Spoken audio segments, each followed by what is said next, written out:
Alright guys, so hari ini saya nak bagi barang percuma kepada siapa-siapa yang boleh datang sini dan ambil. So kita tengah clearkan kilang. Jadi, korang tengok ni.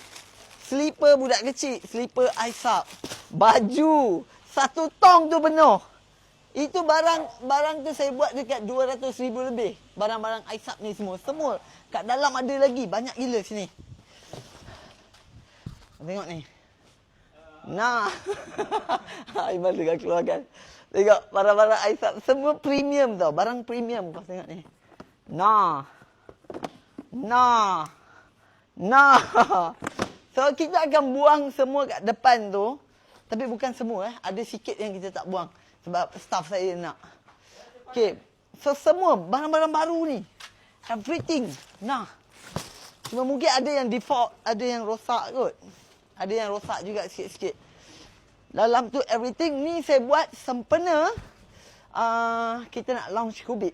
Kita nak launch Kubit. So kilang ni saya nak set up untuk Kubit. Sebab Kubit sini sikit. Sebab Kubit dapat sambutan yang sangat ngep. Jadi saya rasa saya nak stop jual barang Aisap. Biar Aisap ni, sebab saya tak ada masa untuk handle semua brand ni. Even staff saya pun, sebab staff Aisap adalah untuk YouTube. Staff Kubit adalah untuk projek makanan tu. Jadi, itulah. Sekejap lagi saya bagi alamat. Sekejap lagi saya bagi alamat. Sekejap, sikit lagi. Okay, lepas tu, apa yang kita nak set up dekat dalam ni. Okay, itu benda yang gempak. Okay, apa yang saya nak set up. Tengok ni. Okay, kan hari tu saya janji. Bulan depan, bulan 2, saya akan launch Kubit version 2. Jadi, kita dah tambah baik. Baik dari segi coklat, baik dari segi kuantiti yang korang cakap mahal dan sebagainya.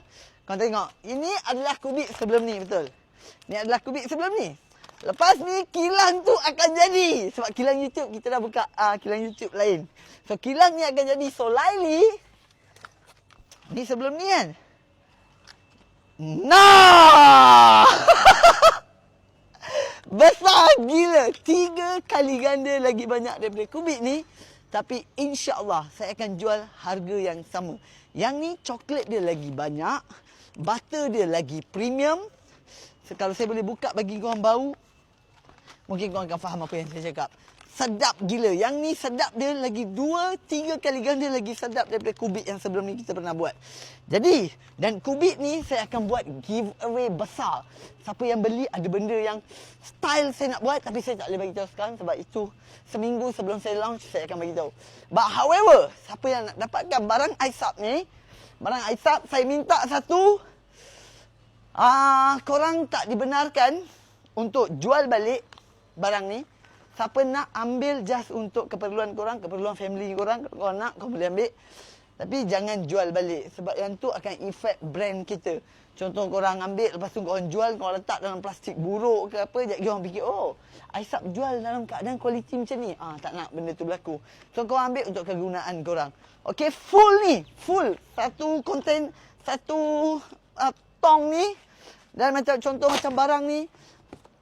Kat tepi ni pun ada. Mana? Macam ni. Ni. Tengok. Barang Aisap. Nah.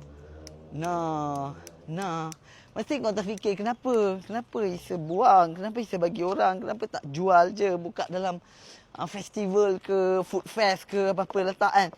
Sebab kita memang tak ada masa. Untuk projek je kita habiskan 6 hari seminggu. So benda ni semua kita tak ada masa nak handle. So kita fokus kat 2 benda je. 1, projek, kena pastikan projek-projek yang gempak. Nombor 2, Kubit, rasa yang kita bawa daripada luar negara. Okay, siapa nak dapatkan, korang boleh datang ke alamat dia, korang search je Jalan Engine. Jalan Engine. So tu alamat dia. Okay, tu alamat dia. Korang jangan ambil barang yang bukan, yang saya tak izinkan. Maksudnya ni, motor ni saya tak izinkan. Saya hanya izinkan ambil barang Aisap brand sahaja. Jangan masuk ke dalam kilang. Dekat luar ni, apa yang kau nak ambil, boleh ambil. Lepas tu jangan komplain baju buruk ke apa ke. Mungkin ada 1-2 yang dah buruk, something. Okay? Alright, so itu je. Bye.